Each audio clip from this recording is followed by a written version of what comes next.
We set off from near the White Horse Inn in Corton, pedaling north through this old pretty village and out and into open fields along the coast road. It's a bendy road with some blind corners, on one of which sits St. Bartholomew's Church. Then it is arable fields and huge wide open Suffolk skies. Turning left at Potter's Resort, Longflance Lane brings you to the screechingly loud A47. A gap in the bend here allows you to take your life in your hands and dart across, via a handy traffic island in the middle, and into the relative tranquility and greenness of J Lane opposite. You'll be super excited to know that you've just crossed the border into Norfolk at this point. J Lane becomes Church Lane and takes you to Lound.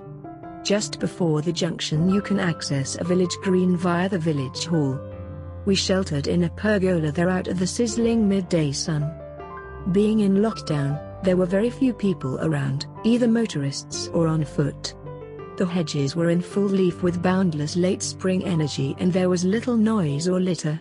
Bert said it reminded him of being a kid a number of decades ago, and we both agreed that secretly, despite the death and disruption brought about by COVID-19, we kind of enjoyed the quietness and slower pace of life.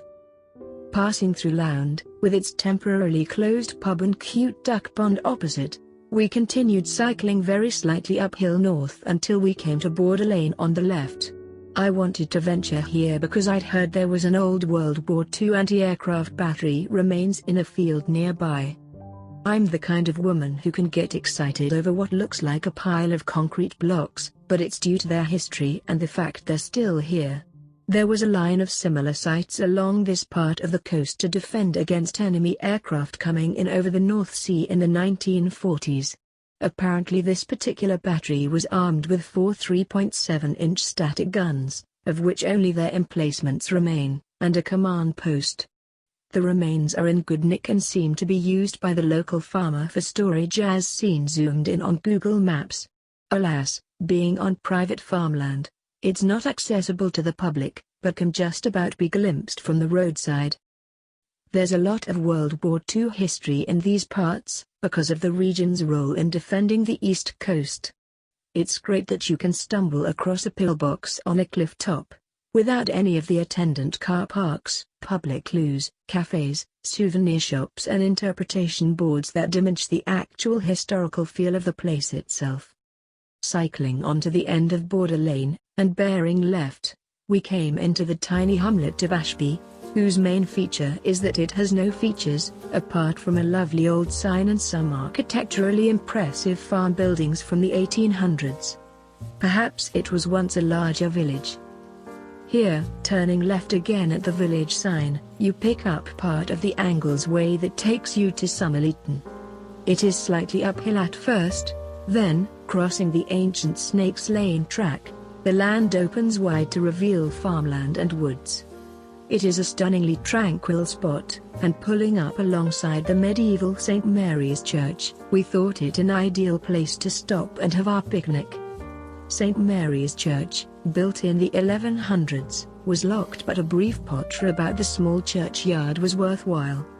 There is a memorial to 4 American wartime pilots who died when their plane came down in a field nearby. It has an odd tower in that the top half is octagonal, built over a circular, possibly Anglo-Saxon, base. There is also some ancient graffiti scratched into the bricks.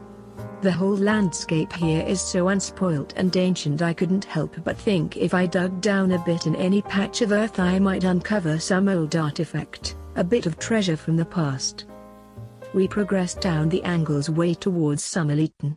The track was lined with fields of potato and pea crops. What was beautiful was that the farmer, I believe that's Lord Somerleyton, had left the field edges grow wild. They were packed with cornflowers, vetch, poppies, cow parsley, mallow and great willow herb.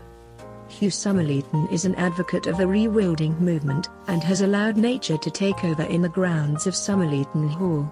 He's also co-founder of Wild East, an organization aiming to turn East Anglia into a great nature reserve. This is a noble and very welcome cause. Have a look at their website. Turning right at the bottom, we followed the old wall flanking the grounds of the hall, left at the junction and left again. We came to Somerleyton Village Green, and enjoyed part 2 of our picnic. Somerleyton Green sits amid a semicircle of picturesque thatched and tiled houses with latticed windows. Originally built for estate workers in the late 1800s, they are now Grade 2 listed and probably worth a few bob. The green also features the old village pump and, opposite, a bronze-scale model of a hovercraft rests, or perhaps hovers, atop a stone column, a modern memorial to its inventor, Somerleyton resident Christopher Cockrell. We left via Station Road and approached Waddling Wood. Our path skirted the woods below, which themselves were lined by the railway track from Lowestoft to Norwich. We hope to revisit the woods for a closer explore another time. Waddling Lane, another part of the Angles Way, heads east on quite high ground, passing warrens and fields, hedgerows and ancient oaks. About halfway along, someone has made a rustic bench from a fallen branch, and from this spot there is a spectacular view down and across the marshlands banking the River Waveney. It is a beautifully remote and silent place where nature abounds. Our path ended at a place called Decoy Farm. Here, also, there is a sense of being transported back in time, because of the quietness, and the unspoilt 1800s cottages lining the dusty track. There is a leafy gardens on the right, which I believe the public can access, containing a lake, farm animals and abundant wildlife. Retrospectively, I think the lockdown had a lot to do with the tranquility we experienced on that cycle. How nature flourishes when humans are locked away. There is even an old red phone box, phone long since gone, where the lane meets Flixton Road. We headed towards Blundeston via Hall Road, past the ex-HMP Blundeston where Reggie Cray done his bird from 1969, and which is set to be demolished to make way for yet another housing estate. In Blundeston we chanced upon an old disused windmill and, while stood musing on its history, chanced again upon an elderly chap who used to work there and brought it all to life for us. What a valuable coincidence. Lowestoft, Blundeston Road, crossed by the old Alton Road, was a quiet and pleasant way back towards Corton. At one point, Bert perked up as he saw a number of people sitting outside, in a socially distanced way, naturally, in what could have been an illicit beer garden. To his great disappointment, it was just neighbors chatting in their front gardens. We cycled home via Corton Long Lane. By the way, 2 months later, we cycled up the old Alton Road on another route. This time it was frenetic and loud, with cars whizzing by at 50 to 60 miles per hour. Our little lockdown bubble had since burst. Anyway, we really enjoyed this route and I hope you're inspired to try it.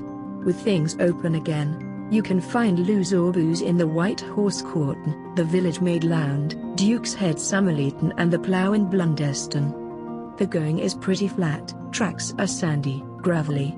We did it on normal push bikes, nothing specialized.